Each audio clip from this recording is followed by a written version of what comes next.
안녕하세요. 천안에 사는 45세 여성입니다. 저는 30대일 때 40대가 오는 걸 막연히 무서워했던 사람입니다. 그런데 벌써 머지않아 50대를 앞두고 있는 지금은 이상하게 평온합니다. 아무래도 제가 평범하지 않은 파란만장한 삶을 살아서 그런가 봅니다. 오늘은 감히 어쩌면 저보다 인생 선배님들 앞에서 제가 그동안 살아온 제 인생 이야기 한번 털어놓으려 합니다. 오늘 제 사연 함께 들어주시고 아낌없는 응원과 여러분의 생각 많이 남겨주시면 정말 감사하겠습니다. 그럼 제가 많은 힘을 얻어갈 것 같습니다. 저는 남들보다 조금 늦은 나이에 결혼을 했습니다. 결혼을 늦게까지 못한 특별한 일이나 아픈 사정이랄 건 따로 없었습니다. 그냥 일하면서 바쁘게 살다 보니 남들 결혼할 때 못했고 정신 차려보니 제 옆에는 그렇다 할 짝이 없더라고요. 만약 과거로 돌아간다면 저는 사랑을 마음껏 할 것 같아요. 사랑하는 것도 짝을 만나는 것도 다 좋은 때가 있다고 생각하거든요. 남편은 제가 37살일 때 처음 아는 사람 소개로 만났습니다. 그는 39살이었고 저보다 2살 연상이었습니다. 30대 적정 나이를 넘어가면 아무래도 짝을 찾기가 쉽지 않잖아요. 주변에 일단 싱글인 사람이 별로 없는 건 둘째치고 나이가 있는 만큼 다들 보는 눈이 높아지니까요. 그런데 이상하게 남편과 저는 첫눈에 서로를 마음에 들어 했습니다. 첫 만남부터 좋았지만 아무래도 둘 다 40대를 바라보는 적지 않은 나이라 20대 때처럼 막 스파크가 튀고 불타오르는 연애를 한 건 아니었어요. 그 대신 저희는 굉장히 안정적이고 편안한 연애를 했습니다. 연륜이 있으니 서로가 싫어하는 행동을 굳이 하지 않았고 서로를 무척이나 배려하면서 만났습니다. 적어도 연애할 때까지는요. 결혼도 연애처럼 그렇게 심플한 관계였으면 얼마나 좋았을까요? 저희는 그저 그런 스쳐 지나가는 가벼운 만남은 아니었지만 그렇다고 해서 처음부터 결혼할 마음으로 사귄 건 또 아니었어요. 그런데 몇 번 만나고 금방 이런 생각이 들기는 했습니다. 저 사람이랑 나 지금 이렇게 서로 잘 맞고 편한데 만약 결혼을 하게 된다면 어떨까 하는 생각이요. 저는 상대방이 부담스러워할까봐 따로 내색하지 않고 속으로 생각했어요. 그런데 신기하게도 그 사람 역시 그때 저와 같은 생각이 들었나 봐요. 조심스럽게 제게 말을 꺼내더라고요. 그러지 말고 우리 더 늦기 전에 결혼하는 게 어때? 지금이랑 달라질 건 크게 없을 거야. 우리 지금처럼 편안하고 안정적이게 만나자. 난 이렇게 따로 시간 내서 각자의 집에서 만나는 거 말고 우리만의 공간을 만들어서 언제나 함께이고 싶어. 싫어? 내키지 않아? 미안해요. 나 섣불리 대답 못하겠어. 당연히 나도 안정적인 게 좋아. 그런데 결혼은 아무래도 연애랑 다르게 당장 생각해야 할 게 많잖아. 아이 문제도 그렇고 조금 머리가 아프네. 아이? 분명 결혼하면 어른들은 아이 바라실 거야. 근데 난 아이 낳을 생각 전혀 없거든. 지금 급하게 가진다 해도 이미 노산이라서 나도 아이도 건강하리란 보장이 없으니까 무섭기도 하고. 에이, 그런 거라면 걱정하지 마. 아이는 안 낳아도 돼. 난 그저 더 나은 우리 둘의 삶을 위해서 결혼하고 싶은 거니까. 그게 우리랑 어른들 입장은 다르니까. 딩크에 대해서는 각자 알아서 문제를 처리해보자. 당신 부모님만 설득하면 돼. 난 우리 부모님한테 잘 얘기할 테니까. 그럼 이제 우리 결혼에 아무런 문제 없지? 그게 가능할까? 가능하게 해야지. 남편은 원래부터 자기는 아이를 별로 좋아하지 않았다며 결혼 후 딩크족으로 살겠다며 제게 약속을 했습니다. 저는 아이를 좋아했지만 현실적으로 저의 나이가 맘에 걸렸죠.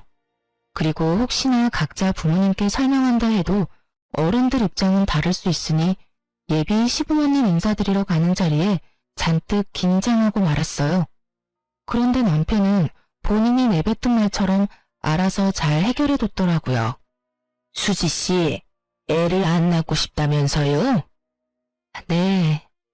엄마, 수지 씨는 그런 게 아니라 나도 같은 생각인 거 아시죠? 그래, 그래, 알지. 아이고, 아이, 근데 수지 씨 왜 이렇게 긴장했어요? 긴장 풀어도 돼요. 난 우리 아들 수지 씨 만나서 이렇게 결혼하는 것만으로도 너무 기뻐요. 요즘 세상에 애 안 가지면 뭐 어때요? 둘이 예쁘게 살면 되는 거지 뭐. 안 그래요, 여보? 우리 아들 평생 장가가는 모습 못 보고 죽는 줄 알았잖아요. 그래요. 수지 씨, 우린 며느리가 싫다는 일 강요할 생각 주어도 없어요. 물론 손주 있으면 좋기는 하겠다만 안 낳고 싶다면 그 의견도 존중해요. 결혼 같은 거 하고 싶지 않다던 내 아들이 단번에 결혼하고 싶은 사람이 생겼다 해서 나랑 우리 집사람이랑 많이 놀랐었어요. 이렇게 직접 보니까 아들이 잘 선택한 것 같네요. 앞으로 귀한 우리 아들 잘 부탁합니다. 네, 아버님, 어머님, 저도 잘 부탁드립니다. 수지씨, 내 말 맞지? 우리 엄마 아빠 열려있으신 분들이야. 꽉 막힌 옛날 사람들 아니라고. 그러니까 나 믿고 따라와줘. 네, 성범씨. 그렇게 저희는 양가 부모님의 축하를 받으며 결혼을 준비했습니다. 왜 애를 안 낳냐 하는 비난이나 우려는 없었어요. 그저 애가 대수냐, 너네 행복하면 됐다, 드디어 늦게라도 장가를 보낼 수 있어서 마음이 놓인다 등등 양가 어른들의 격려와 응원을 들으면서요. 남편과 저는 한 살 더 먹기 전에 하루라도 더 젊은 날 결혼식을 하려고 발등에 불이라도 떨어진 듯 결혼 준비를 급하게 했습니다. 그래서 교제한 지 1년도 안 되어 결혼에 꼴이 나게 됐습니다. 만약 제가 젊은 나이였으면 다들 성급하게 준비하는 거 아니냐며 주변에서 말을 보탰겠지만 나이가 있는 만큼 주변에서도 축하만 했지 별말 없었어요.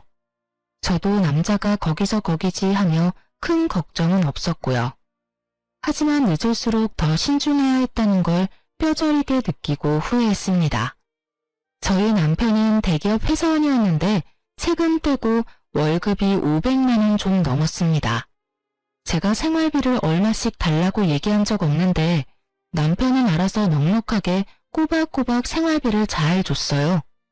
저는 원래 학원에서 아이들을 가르치는 선생이었는데 결혼 후 그만둬서 모아둔 돈 외에는 이렇다 할 수입이 없었거든요. 애도 안 낳으니까 시간도 남으니 맞벌이 하려고 했지만 시부모와 남편이 맞벌이를 강력하게 원하지 않았습니다. 아가, 여자는 내 애조만 잘하면 된다. 굳이 바깥일 안 해도 된단다. 여보, 나 못 믿어? 여보 하나쯤은 내가 먹여 살릴 수 있어. 이렇게 남편과 시부모는 결혼 후 제가 바깥일 하는 걸 원치 않았습니다. 그들은 제게 응당 여자는 집안 살림만 잘하면 된다고 말했죠. 그렇다 해서 저는 다시 일을 못하게 된다는 보통의 경력단절 두려움은 없었습니다. 얼마든지 아이들 가르치는 일은 다시 할 수 있으니까요.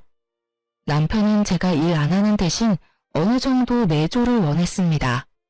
그렇다고 남편이나 시부가 제게 엄청 유별나게 구는 것도 아니었어요. 그래서 저는 그냥 남들처럼 평범하게 집안일하고 밥하고 그렇게 살았습니다. 남편 성격은 그 정도면 다정한 편에 속했고 저희는 각자 서로 맡은 일들을 해내며 감정 상하는 일 없이 잘 지냈습니다. 그래서인지 다행히 결혼하고 근 3년간은 평화로웠네요. 처음엔 남편 말대로 연애 때와 크게 바뀐 것은 없었고 오히려 저희 사이는 결혼이라는 결속으로 저희 관계는 더욱 안정을 찾은 듯했어요. 그런데 가끔 저에게 향하는 말은 아니었지만 평소 조금 거슬렸던 남편의 언행은 분명 있었습니다. 여보, 빨리 와서 TV 속 저 여자 좀 봐. 어디 여자가 말이야. 어른 말씀이면 하늘같이 알고 무서워해야지. 시부모한테 저 대드는 모양새 좀 봐. 정말 드세다. 그리고 어른들이 그러라면 군말 없이 알겠습니다. 해야지. 저 여자는 저럴 거면 결혼을 왜 한 거야? 난 처음부터 안 봐서 모르겠네. 저게 지금 무슨 상황인데?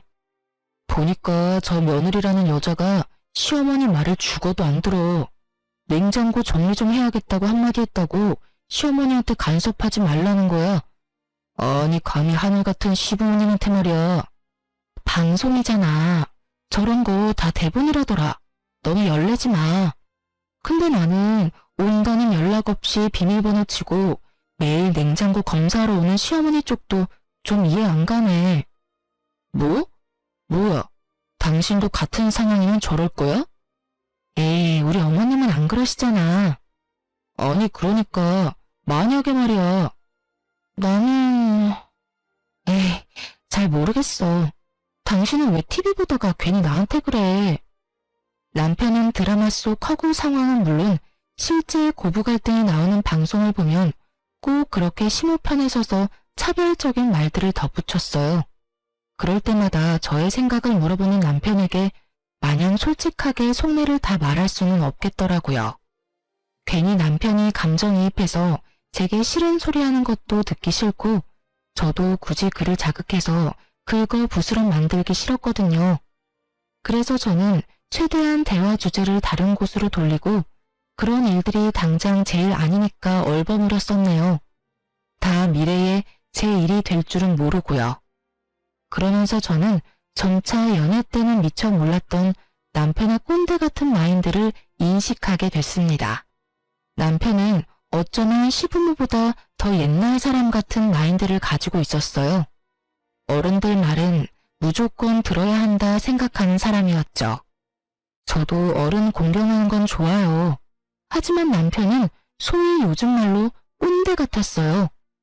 시부모 역시 앞서 잠깐 말씀드린 것처럼 여자는 내조하는 걸 중시했고 남자는 밖에서 돈만 벌면 된다는 옛날 사람들이긴 했어요.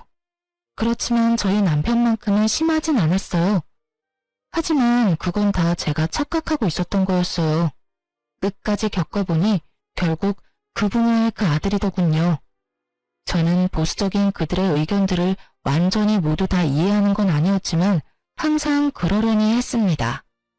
시가에서 제사를 크게 여러 번 지냈지만 거기에 대해 큰 불만도 없었습니다. 저 또한 제사 지내는 집안에서 자랐거든요. 그리고 시댁에 인사라고 하는 것들도 저는 크게 부담이 없었어요. 오히려 자주 인사드리러 갔기 때문에 시모랑 금방 친해졌고 그 흔한 고부 갈등 같은 것도 전혀 없었으니까요. 하지만 순응하던 제가 변하자 점점 저희 결혼 생활에도 조금씩 금이 가더군요.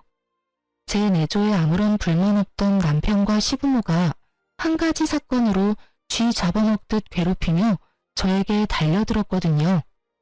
다름이 아니라 이미 저희는 3년 전에 아이를 낳지 않겠다 합의하고 결혼을 한 거잖아요. 그런데 갑자기 남편의 생각에 변화가 생겼는지 아님 시부모가 원하는 건지 뜬금없이 제게 아이를 낳자 하더군요. 여보, 우리 아무래도 애가 한 명 정도 있는 편이 좋지 않을까? 어? 아이? 갑자기 무슨 말이야 그게. 우리 결혼하기 전에 분명 아이 안 낳고 딩크족으로 살기로 했잖아. 그랬었나? 뭐 그랬어도 지금은 생각 바뀐 지 오래야. 나이 들어갈수록 왜 이렇게 애들이 귀여워 보이는지 모르겠어.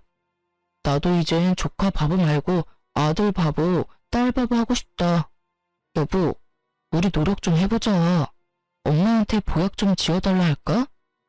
에이, 큰일 날 소리 하지 마. 애 낳기에는 이젠 너무 늦었지. 40 넘어서 그게 무슨 소리야? 정말 난 싫어. 뭐? 자기 혹시 애 혐오해? 아니, 혐오라니. 내가 혐오하면 조카들 예뻐하겠어? 그래, 다행이다. 혐오하는 거 아니지? 그래, 당연하지. 난 그냥 노선의 위험이 싫을 뿐이야. 괜찮아, 괜찮아. 그냥 한 명 낳자. 뭐? 지금 자꾸 뭐가 괜찮다는 거야? 아니, 당신이 낳고 싶다 해서 애가 바로 낳아지는 게 아니잖아. 게다가 내가 위험한 건데 당신이 뭐가 괜찮다는 거야? 아니, 당신 나랑 같이 부부로 살면서 이제 내 성격 잘 알 거 아니야? 설마 아직도 내 성격 모르겠어? 다들 결혼 전에는 당연히 서로 듣고 싶은 말만 해주고 보기 좋은 모습만 보이려고 내숭부리잖아. 나도 그랬던 것뿐이야. 근데 이제 난 당장 아이가 필요해. 도대체 몇 번을 말하게 만들어? 여자라면 그런 리스크들을 감수하는 게 당연하잖아. 당신은 애가 뭐 물건이야? 생명 이야기하는데 뭘 그렇게 마트에서 물건 고르는 것 같은 뉘앙스로 말해. 당신 뭐 필요하다고 말하면 애가 바로 생기냐고. 그리고 진짜 말하는 거 너무 웃기잖아. 나보고 리스크를 감수하라고? 당신 만약 나 애 낳다가 죽기라도 하면 어쩔 건데. 나 지금 엄청 무서워. 난 분명히 노산 싫다고 말했었잖아. 나 이 결혼 당신만 믿고 한 건데 갑자기 나한테 임신을 강요하는 느낌이라 좀 당황스럽다. 내가 당신이랑 결혼한 이유는 말이야. 딱 한 가지야. 난 우리 엄마 아빠한테 나 닮은 손주 안겨드리고 싶어. 그거 아니었음 난 평생 혼자 살았을 거야. 그게 다 무슨 소리야. 전엔 그런 말 나한테는 안 했었잖아. 그야 거짓말한 거지. 그렇게 내가 딩크하자고 밑밥 깔아놔야 당신이 거부감 없이 나랑 바로 결혼할 테니까. 뭐? 진짜 이기적이다. 어떻게 그런 거짓말을 해. 난 싫어. 절대 애 안 낳을 거야. 앞으로 나한테 그 어떤 기대도 하지 마. 당신 말 듣고 내가 딱 결심했어. 아이씨, 그럼 네가 우리 엄마한테 가서 말해봐. 애 안 낳을 거라 못 박으라고 네가 직접 말이야. 못하지? 못하겠지? 당신 정말 책임감 없다. 내가 알던 그 남자 어디 갔어? 아니, 그 반대야. 책임감이 있으니까 아이 낳자고 하는 거지. 그 후로 저희는 아이 얘기만 나오면 서로 토시 하나 안 틀리고 매번 똑같은 레파토리로 말싸움을 하곤 했습니다. 저는 절대 못 낳는다였고 남편은 무조건 낳아야 한다였죠. 남편의 집요함이 통하지 않자 얼마 안 가 시부모까지 대놓고 임신 압박을 주더라고요. 너희는 아직까지 아무런 소식 없냐? 네? 빨리 낳고야 싶죠. 그런데 아빠, 이 사람이 영 협조를 안 해요. 엄마, 와이프가 노산이라 자꾸 애 낳기 싫대요. 얄밉게 남편은 시부모 앞에서 본인은 애 낳고 싶은데 와이프가 싫다고 해서 못 낳는 중이라고 쐐기를 박았습니다. 그러자 시부모의 모든 원망의 눈초리와 질타는 제게로 날아오더군요. 그게 아버님, 어머님. 어머, 얘, 너 결혼까지 했는데 그런 무책임한 말이 어딨니? 애는 낳아야지. 그리고 너 얼마 전에 어떤 50대 여자도 건강하게 임신해서 출산까지 한 거 아니? 그 사람 뉴스에도 나왔어. 그러니까 너도 너무 겁먹지 말고 자신감을 좀 가져라. 죄송합니다. 저희 애 안 낳아요. 저는 분명 결혼 전에 양가 부모님께 말씀 충분히 드린 걸로 기억해요. 그때 어머님 아버님도 괜찮다고도 하셨잖아요. 그거는 당연히 그때 일이고 지금 나는 하나도 괜찮지가 않어. 에이그 고집하고는 요즘 안 그래도 20, 30대 저출산 때문에 아주 심각하다는데 애미 넌 이 나라를 생각하는 마음 같은 건 조금도 없니? 얼른 한 명 낳아서 애국해야 할 거 아니야? 시모와 이어 시부가 제게 애국심이 없다며 혀를 끌끌 찼습니다. 그 뒤로 시모는 TV 속 나오는 사연들처럼 말도 없이 수시로 저희 집을 들이닥쳤습니다. 청소를 똑바로 해라. 매일 새 반찬 미리 만들어놔라. 잔소리 폭탄을 하며 제게 스트레스를 줬어요. 그러다 하루는 온 가족이 또 저를 회유하려고 하더군요. 시모는 저 먹일 잔뜩 보약을 지어와서 이렇게 말했습니다. 아가, 일전에 너 애기 낳기 싫다는 말은 내 못 들은 걸로 하마. 자, 이거 여자 몸에 좋은 한약이다. 한의원 가서 제일 귀하고 비싼 것들로만 지어왔으니까 넌 그냥 삼시세끼 밥만 잘 챙겨 먹고 이 한약들 한 방울도 남김없이 야무지게 챙겨 먹어라. 한약이요? 그래, 임신 잘 되는 한약이야. 우와, 당신 당신 정말 결혼 잘했지? 이렇게까지 배려해주는 시부모님 세상 어디 없어. 시부모와 남편 중 단 한 명도 제 이야기를 들어주는 사람은 없었습니다. 벽에 대고 얘기하는 느낌이라 저는 입을 꾹 다물어 버렸어요. 그러자 시모는 안 되겠다며 제 손을 꼭 붙잡고 눈물 그렁그렁한 눈으로 애원했어요. 아마 강압적인 방법이 안 되니까 눈물 호소한 거였겠죠? 예, 너 무섭고 힘든 마음 왜 모르겠니? 충분히 안다. 그럼 일단 노산이 무서운 거면 산부인과 진료라도 받아보자꾸나. 애를 꼭 낳든 안 낳든 여자는 자궁이 건강해야 해. 응? 이게 다 너를 위해서야. 시모는 저를 볼 때마다 그렇게 끊임없이 설득과 강요를 했고 결국 끈질긴 시모 덕에 마음 약한 저는 시모가 예약한 산부인과 진료를 남편과 함께 받으러 갔습니다. 의사는 산모가 고령이기는 하지만 나이에 비해 건강하고 산전 검사 결과 임신이 아예 불가능한 게 아니라 하더군요. 그리고 오히려 저보다는 남편에게 경고를 했습니다. 남편분, 웬만하면 담배랑 술을 줄이세요. 그럼 저희 아직 임신하기 늦지 않았죠? 아이 가질 수 있는 거죠? 네, 다만 건강관리 잘 하세요. 그때 의사가 하는 말에 저도 묘한 안도감이 들면서 잠깐 희망을 봤던 것 같아요. 또 시부모와 남편의 말을 들었을 때는 임신이라는 게 무섭게만 느껴졌는데 장소가 산부인과다 보니 엄마가 되고 싶다는 본능이 깨어나더라고요. 당신 이래도 또 노산 타령할래? 지금 안 나오면 우리 영영 애 못 가져. 좋아. 그 대신 딱 한 명만 낳는 거야? 정말? 절대 고집 안 꺾일 것 같더니 이렇게 쉽게 꺾였어. 고마워 여보. 저는 나름대로 큰 결심한 건데 그 순간에도 제게 꺾였다라는 과격한 표현을 쓰는 남편이 한편으로는 좀 못나 보이기도 했습니다. 그런데 사실 친정아빠도 그즈음 손주 보고 싶다고 자주 말했었고 저도 티는 안 냈지만 신우가 낳은 시조카 크는 모습 보면서 마음이 혼란스럽긴 했어요. 시조카가 3살인데 너무너무 귀여웠거든요. 시조카도 그렇게 귀여운데 제 자식이면 도대체 어떤 감정이 들까 궁금했습니다. 잘 생각했다. 아가, 정말 잘 생각했어.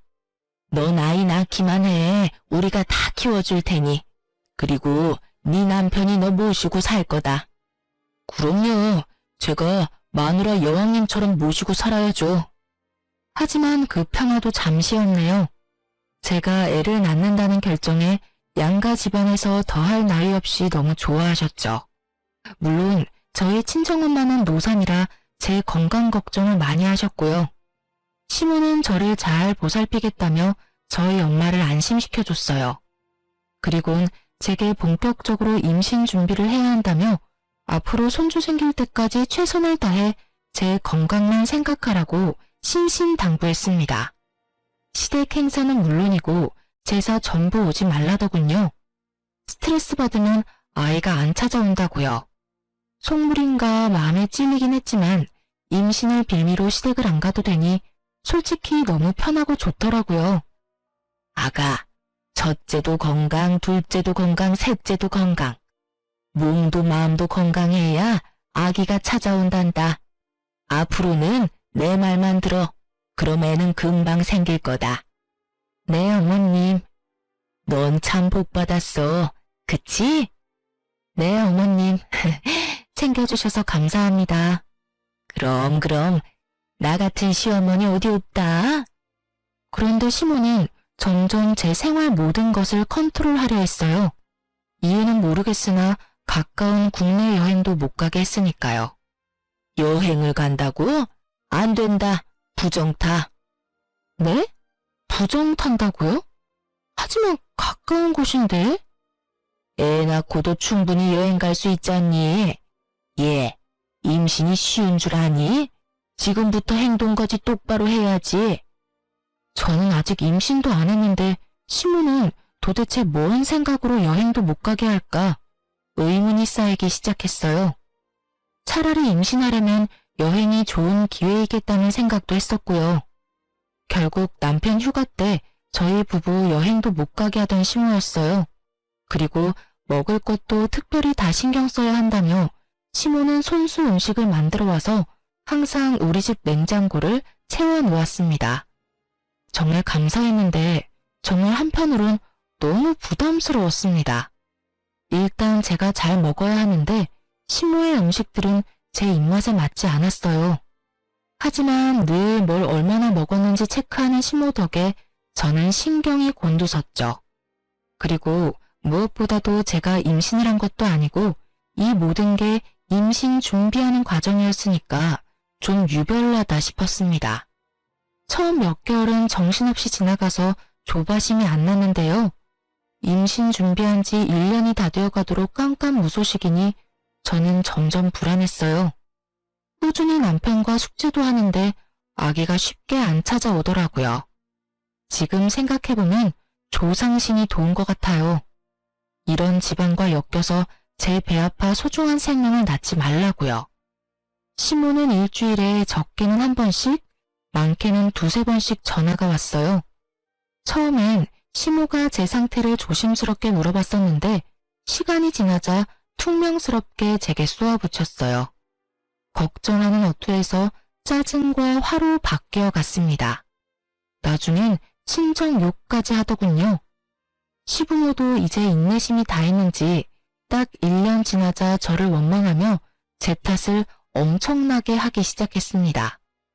예, 아직이냐? 네, 어머님. 에휴, 나만 발벗고 나서서 노력하면 뭐해? 너네 최선을 다해 노력하고 있는 거 맞냐? 그럼요. 근데 왜 아직이냔 말이야? 운동은 꾸준히 하고 있고? 네. 보약은? 잘 먹고 있죠. 네 시아버지도 이제 포기했다. 혹시 너 건강에 무슨 문제 있는 거 아니냐? 안 그래도 산전검사 얼마 전에 했는데 다 정상이래요. 정말 해도 해도 너무한다. 내가 널 얼마나 지극정성으로 케어했니?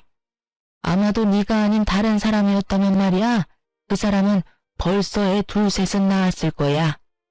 죄송합니다. 너 정말 죄송하기는 하니? 너 임신하기 싫어했잖냐? 속으론 사실 잘 됐다고 생각하고 있지? 에휴, 이렇게 해도 쉽게 못 낳는 딸내미를 결혼시킨 사돈은 무슨 배짱인 거야? 사돈도 정말 생각이 없나 봐. 아주 양심이 없어. 불쌍한 내 아들 어떡할 거냐? 어머님, 그건 말씀이 좀 지나치세요. 어머머, 너 눈 똑바로 안 뜰래? 참나, 우리가 해준 보약이랑 반찬들은 받아 먹을 때만 좋았지? 내가 그 정성을 다했는데 너한테 고작 이런 말도 못해?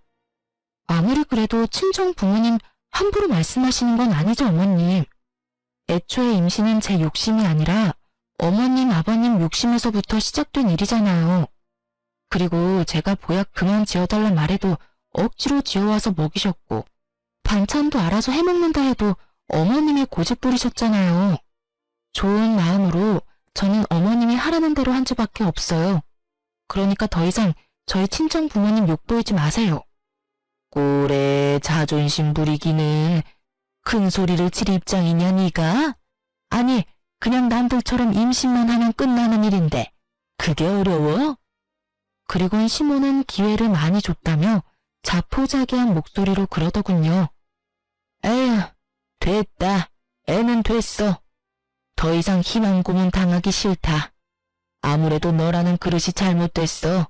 임신은 글러먹은 것 같다. 아이고, 그동안 너한테 쏟아부은 내 시간과 정성, 돈 아까워라. 예, 요새 네 신우 고깃집 일손이 모자라. 이제 난 너 포기했으니 거기 가서 일이나 좀 도와라. 네? 무슨 말씀을 그렇게 심하게 하세요? 내가 심해? 네가 더 심하지. 예, 너 솔직히 내가 많이 배려해줘서 그동안 제사도 혼자 쏙 빠지고 시집와서 네가 한 게 뭐가 있냐? 요즘 인건비가 금값이라는데 가족끼리 도와야 하지 않겠냐?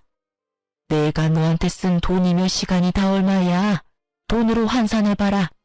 그거 내 딸한테 다 갚아. 밥은 줄 테니 돈은 바라지 말고 무급으로 일해라. 네가 여태 누린 것들 말이야. 눈에 보이지 않아도 다 빚이야. 빚이요? 웃어? 이게 정말 정신 못 차리네. 네, 웃기네요. 어머님 결국 이러시려고 애 낳기 싫다는 저 들들 볶으신 거였어요? 너 뭐라고 했냐 지금? 싫습니다. 저 아가씨 가게에서 노동하려고 이 결혼한 거 아니에요. 애초에 어머니한테는 제가 애 낳는 수단 그 이상도 그 이하도 아니었나요? 저는 그래도 한 가족이라 생각했어요. 참나, 끝까지 자존심 부리네. 못하겠으면 당장 내 아들이랑 이혼해라. 이게 어디서 감히 받기만 하려 해? 고깃집 도와주는 게 뭐 어렵다고 정말. 시모가 친정을 들먹이며 선을 넘기 시작할 때 고민할 것도 없이 이 집안과 연을 끊어야겠다 마음먹었어요. 그날 저는 남편을 시댁에 끌고 가 당당하게 소리쳤어요. 저희 이혼하겠습니다. 애 안 낳기로 합의하고 결혼했는데 갑자기 애 낳으라고 온 식구가 강압적으로 난리치던 것도 억울하고요. 이젠 애 못 낳는다고 구박하는 거 더 이상 저도 못 참겠어요. 너 지금 무슨 형태야? 어머님이 말이야. 나 임신 못하는 그릇이래. 그러니까 아가씨 부부 고깃집 가서 무급으로 일이나 도우라잖아. 여태까지 내가 시가 식구들에게 빚만 졌으니까 몸으로 갚으라고. 그래서 그게 뭐? 진짜 이혼한다고 할 줄은 몰랐는지 시부모 꽤 당황하더라고요. 하지만 시부모나 남편이나 끝까지 절 무시했습니다. 그래, 이혼하자. 엄마 말이 다 맞는 말이구만. 뭐? 너도 끝까지 참 쓰레기구나. 처음부터 나 속여서 결혼한 거 보면 답 나온다. 저런 부모 밑에서 뭘 배웠겠니? 뭐? 근데 이게? 남편이 제게 달려들자 시부모는 더럽게 엮이지 말라면서 그를 말리더군요. 집도 우리 아들이 했고 해온 거 없는 넌 그냥 그대로 몸만 나가면 된다. 아니요.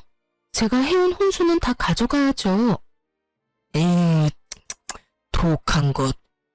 저는 결혼 전에 해온 혼수를 이삿짐 센터 통해서 전부 친정에 옮겼습니다. 친정 부모님한테는 내막을 자세하게 얘기는 못했지만 이혼한다고 말씀드리니 두 분 다 알겠다고만 했어요. 저는 남편과 시댁에 정이 떨어진 대로 떨어진 상태라서 최대한 빨리 이혼하고 싶었습니다. 그렇게 2달 만에 합의 이혼했고 아빠는 딸이 이혼녀가 된 것을 받아들이기 힘들어 보이셨어요. 엄마는 아무래도 제가 임신으로 시달렸던 것들을 대충은 아니까 저한테 이혼 잘했다고 하셨고요. 이혼 후 억압되었던 결혼 생활에서 벗어나서 저는 다시 일을 시작하고 바쁘게 지냈습니다.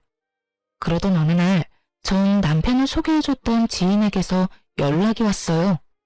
그놈 재혼한 거 알아? 재혼했어? 내가 미안해. 그런 놈인 줄도 모르고 소개시켜줘서.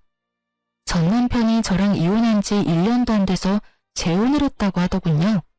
저는 지인에게 과거의 사람이고 괜찮다 했지만 지인은 정말 그런 쓰레기인 줄 몰랐다고 미안하다 사과했어요. 아니야, 난 괜찮아.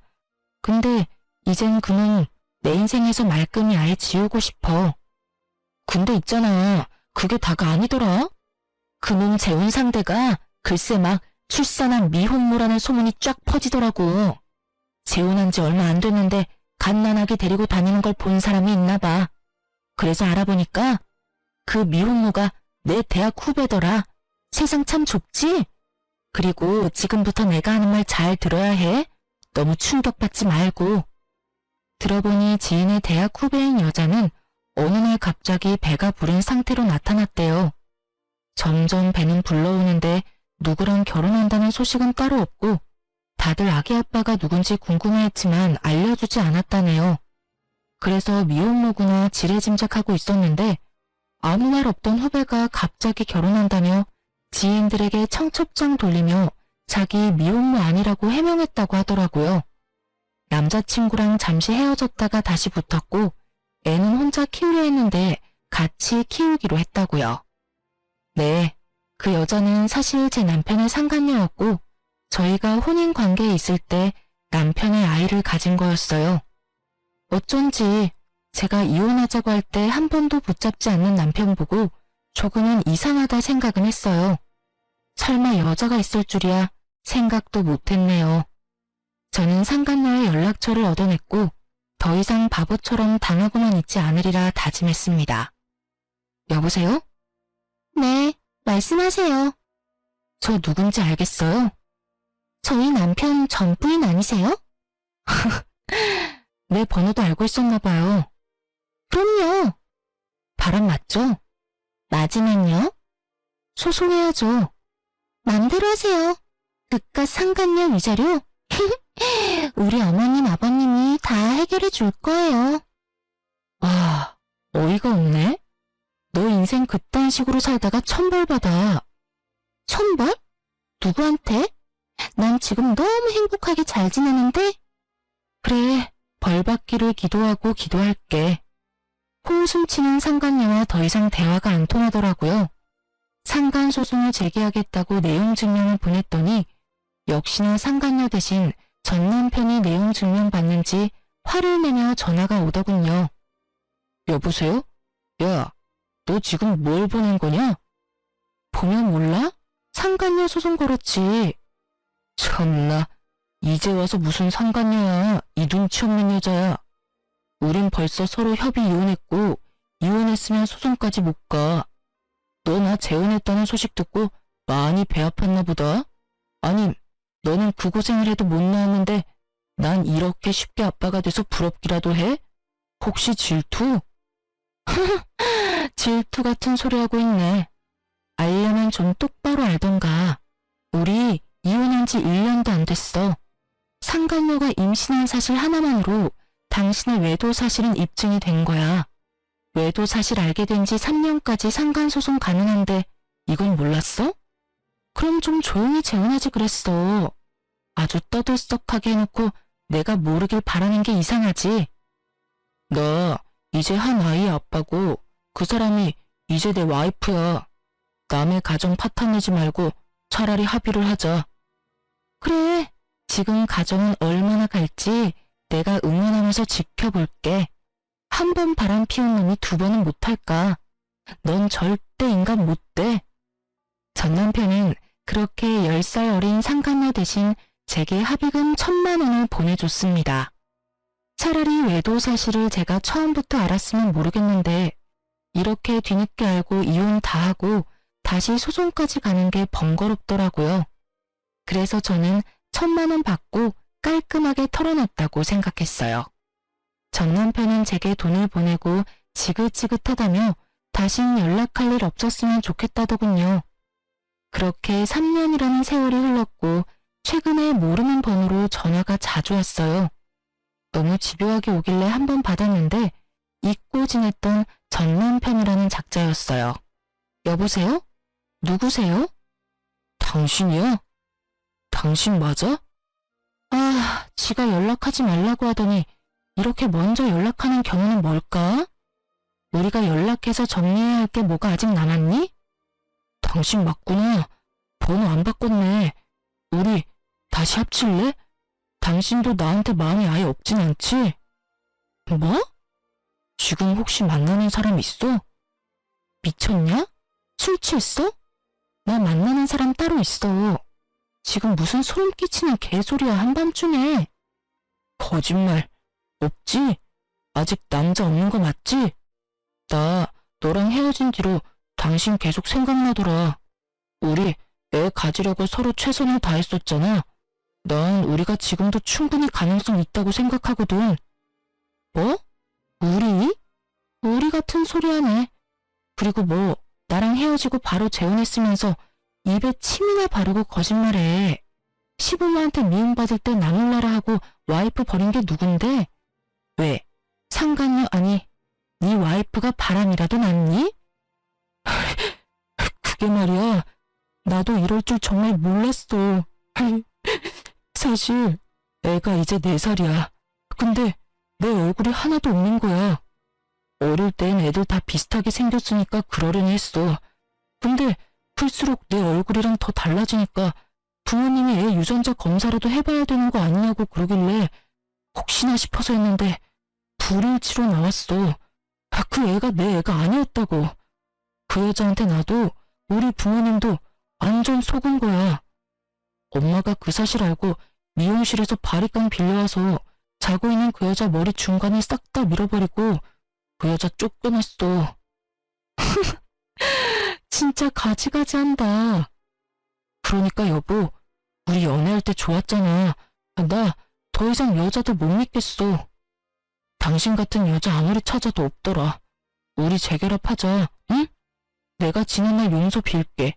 엄마 아빠도 너 다시 오면 받아줄 거래. 전보다 더 잘해주실 거래. 아, 속이 다 시원하다. 근데 뭐 이제 와서 다시 합치자고? 너 완전 미친 거 아니니? 아니, 너네 엄마 아빠도 제정신 아니시래? 끊어. 네 인생은 네가 알아서 살아. 제가 소리 지르자 전 남편은 끝까지 찌질한 면모를 보이더라고요. 그럼 내가 그때 상간녀 소송 합의금으로 준 1,000만 원 다시 도로 뱉어. 난 억울해. 결국 내 애도 아니었잖아. 개소리 작작해 인간아. 그 애가 네 애가 아니라도 나랑 결혼 생활 중에 네가 외도했다는 사실이 없어지는 게 아니거든? 지금이라도 다시 변호사 고용해서 시시비비 가려볼까? 어? 너 왜 이렇게 거칠어졌니? 내가 알던 여자 맞아? 너네 집에서 호구처럼 조용히 살다가 내가 깨달은 바가 많거든. 조만간 만나서 이야기하자. 이렇게 전화로 할 게 아니라. 찾아오거나 만나달라고 한 번만 더 짓거리면 그 길로 변호사 사무실 찾아갈 거야. 네가 그때 준 합의금 1,000만 원으로 말이야. 야! 그렇게 저는 전화를 끊어버렸습니다. 더 이상 말장난하며 놀아나고 싶지 않았으니까요. 그렇게 끝나는 줄 알았는데 이번엔 친정집 앞까지 전시호가 찾아왔더라고요. 무릎 꿇고 인생 망한 자기 아들 한 번만 봐달라고요. 예, 살아보니까 너만한 참한 며느리감 없더라. 세상 참 무서워. 난 아가씨들이 다 아가 너처럼 착할 줄 알았지. 아가 그동안 많이 힘들고 서운했지? 나도 돈도 잃고 상처도 받고 많이 힘들었단다. 우리 지난날 아픔 상처 잊고 서로 보듬어 가면서 살자꾸나, 응? 글쎄 그 몹쓸 물건이 우리 돈까지 다 해먹고 갔단다. 아줌마, 무슨 일인지는 모르겠지만요. 더 이상 제 알 바 아니잖아요. 소름 끼치는 소리 그만하고 일어나세요. 저보고 몸만 가지고 나가라던 그분이 지금 왜 이러시는 걸까요? 그리고 제가 미쳤다고 그 지옥을 제 발로 걸어 들어가겠습니까? 아, 아줌마가 저한테 와서 이러는 걸 보니까 뭐 아줌마 아들이 별 볼 일 없다는 건 드디어 비로소 알았나 보네요. 움찔거리던 전시무는 거짓 눈물을 흘리며 제 바짓가랑이를 잡고 늘어졌어요. 제발 아가, 우리한테 한 번만 기회를 주렴. 글쎄, 아무래도 그 여자애가 처음부터 돈을 목적으로 내 아들한테 접근한 것 같아. 뱃속 핏줄까지 속이면서까지 말이야. 당신 지금 우리 집 앞에서 뭐 하는 거야? 아이고 사돈, 오랜만입니다. 잘 지내셨어요? 잘 지냈냐고? 내가 당신이랑 당신 아들 때문에 잘 지냈을 리가 있겠어? 내 딸 눈에 피눈물 나게 한 것들 때문에 난 한동안 잠을 못 잤어. 오냐, 오늘 잘 찾아왔다. 너, 내가 전부터 주고 싶은 게 있었거든. 그때 그 광경을 목격한 저희 엄마는 너 잘 왔다면서 걸레반 구정물을 가져와 전 시모의 얼굴에 확 뿌렸답니다. 에이, 이게 뭡니까? 뭐긴 뭐야. 지금 당신이 흘리는 그 가짜 눈물만큼 더러운 구정물이지. 냄새가 지독할 거야. 혹시라도 불쾌한 인간들 찾아올까봐 내가 몇 날 며칠을 썩혀놨거든. 아니 사돈, 누구 보고 사돈이래? 경찰 부르기 전에 썩 꺼져. 못된 여편네야. 그렇게 저는 친정엄마 덕에 시원한 복수를 마무리할 수 있었습니다. 그 후로 전 남편은 지인들 사이에서 나쁜 소문은 무성해지고 평판이 급속도로 나빠졌다 합니다. 또 모임이란 모임은 쪽팔려서 전부 관뒀다고 하더라고요. 정말 쥐죽은 듯이 살다가 상간녀의 진실을 알게 된 후 초스피드로 이혼했다네요. 그리고 아이 핏줄을 속인 것도 모자라 그 상간녀의 친정 부모가 알고 보니 전문 부동산 투자 사기꾼이었다네요. 지방에 있는 땅에 개발 소식이 들어온다며 투자하라며 건의해놓고 개발 가능성이 거의 없는 땅을 속여 팔아서 손해보게 만드는 수법이었죠. 전 시부모 그 전문 사기꾼들에게 홀려서 3천만 원씩 각자 투자했었다고 하더라고요. 땅을 1억도 안 되는 돈으로 살 수 있다고 꼬드기니 사돈이 설마 거짓말이라도 칠까 아니란 마음으로 종잣돈을 전부 투자했나 보더라고요. 솔직히 생돈 날린 시부모 한동안 시름시름 앓았다는 소식 듣고 꼴 좋다고 생각했습니다. 그놈의 손주 타령 그렇게 하더니 가짜 손주한테 그만 홀려서 상간녀 집안에 그동안 간이고 쓸개고 다 빼앗긴 거죠. 전 시부모와 전 남편 보면서 결국 제게 지은 죄가 있으면 다른 어떤 방식으로든 꼭 반드시 업보가 돌아온다 생각했습니다. 제게 상처 주고 저를 내쳤던 그들이 평화가 깨져서 너무 행복했어요. 하지만 그들의 불행을 너무 오랫동안 곱씹지는 않으려고요. 저도 건강한 마인드로 제 인생 잘 살아야죠. 그래서 이곳에 털어놓고 또 새로운 마음가짐으로 살아가려 합니다. 저는 아이들 가르치는 일 다시 하면서 안정 많이 되찾았고요. 현재 친정 부모님 집에서 같이 살고 있습니다. 하지만 이젠 상대방에게 맞춰가는 삶은 제게 어려울 것 같아요. 누군가를 다시 사랑하는 건 어렵더라도 그냥 저는 제 자신을 사랑하면서 제가 행복한 삶을 살려고요. 여러분도 여러분의 행복을 위해서 사셨으면 해요. 지금까지 긴 사연 들어주셔서 감사합니다.